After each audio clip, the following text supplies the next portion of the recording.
Study tracker ഉണ്ടാക്കിയാലോ? ഞാനിത് ഉണ്ടാക്കുന്നത് കുറച്ച് ക്രിയേറ്റേഴ്സ് ചെയ്ത് കണ്ട് ഇൻസ്പയർഡ് ആയിട്ടാണ് കേട്ടോ. ആദ്യം ഒരു പേപ്പർ എടുത്ത് അതിൽ ഹൈലൈറ്റ് ചെയ്തിട്ട് സ്റ്റഡി ട്രാക്കർ എന്ന് എഴുതാണ് കേട്ടോ.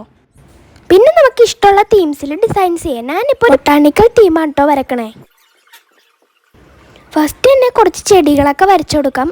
പല ഡിഫറെൻറ്റ് ടൈപ്സ് ഓഫ് ചെടികളാണ് കേട്ടോ ഞാൻ വരയ്ക്കണത്. നിങ്ങൾക്ക് എത്ര സബ്ജക്റ്റ് ആണോ എഴുതേണ്ടതെന്ന് വെച്ചാൽ അത്രയും പ്ലാൻസ് വരയ്ക്കാം. എനിക്ക് കുറച്ച് സബ്ജക്റ്റ് ഉള്ളൂ, അപ്പോൾ കുറച്ച് പ്ലാൻസ് ആണ് വരയ്ക്കുന്നുള്ളൂ. ഇതിനെക്കാട്ടും കൂടുതലുണ്ടെങ്കിൽ ഒരു പേപ്പറും കൂടി യൂസ് ചെയ്യാം കേട്ടോ. ഈ വീഡിയോ കഴിയുമ്പോൾ അടുത്ത തൊട്ടാ ചെയ്യേണ്ടതെന്ന് കമൻറ്റ് ചെയ്യാൻ മറക്കരുത് കേട്ടോ. ഇനി നമ്മൾ ബോക്സ് വരച്ചു കൊടുക്കാൻ പോവാണ്. ബോക്സ് എന്തിനാന്ന് വെച്ചാൽ 31 ഡോട്ട്സ് അവിടെ ഉള്ളിലിടാൻ വേണ്ടിയിട്ടാണ് കേട്ടോ. എന്നാലേ നമുക്കത് ട്രാക്ക് ചെയ്യാൻ പറ്റുള്ളൂ. ഇനി നമുക്ക് കളർ കൊടുക്കാം എല്ലാത്തിനും. അപ്പോൾ നിങ്ങളുടെ കയ്യിൽ light green, pastel green, dark green, normal green അങ്ങനെ ഗ്രീൻസ് ഒക്കെ ഉണ്ടെങ്കിൽ കൊടുക്കാം കേട്ടോ. അതാകുമ്പോൾ കുറച്ചും കൂടി ബ്യൂട്ടിഫുൾ ആവും.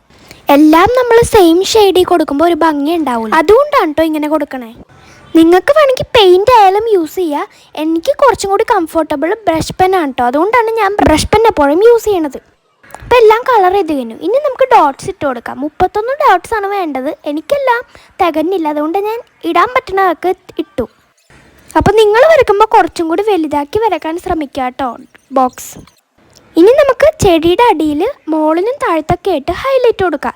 എന്തിനാന്ന് വെച്ചാൽ നമുക്ക് സബ്ജക്റ്റിൻ്റെ പേര് എഴുതാൻ വേണ്ടിയിട്ടാണ് കേട്ടോ. ഇനി നമുക്ക് പേരെഴുതാം. ഫസ്റ്റ് തന്നെ ഞാൻ എഴുതിയത് മാത്സ് ആണ്. നിങ്ങളുടെ ഫേവറേറ്റ് സബ്ജക്റ്റ് ഏതാ? ഈ വീഡിയോ ഇഷ്ടപ്പെട്ടാൽ ലൈക്ക് ചെയ്യണേ. ബൈ.